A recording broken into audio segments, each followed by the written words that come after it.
Tu máme také veci. Stevia Drops. Mne to tak teraz hovorím, lebo ja sa teším na to, čo príde. Takže tu máme Stevia Drops. Ja sa veľmi teším na to, čo príde. Ja to milujem. Topping, blueberry, malina a čokoláda. 3 balenia. Arašidové maslo v prášku. Ešte som to nemala. Tak mi napíšte, čo si z toho radi robíte, lebo ja som to ešte neskúšala prvýkrát.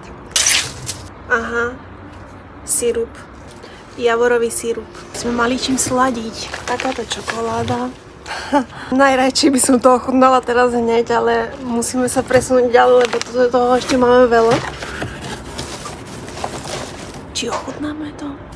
Poďme to ochutnať.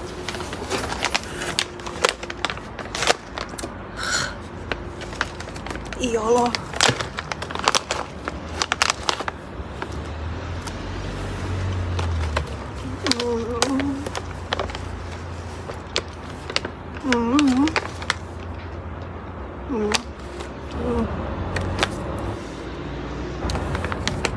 Matcha kokos almond.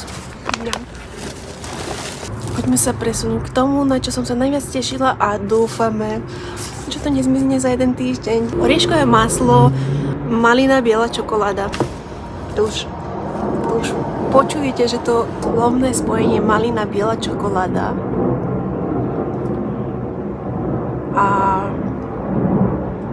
viete, že ako to musí chutiť. Malina, biela čokoláda. Top.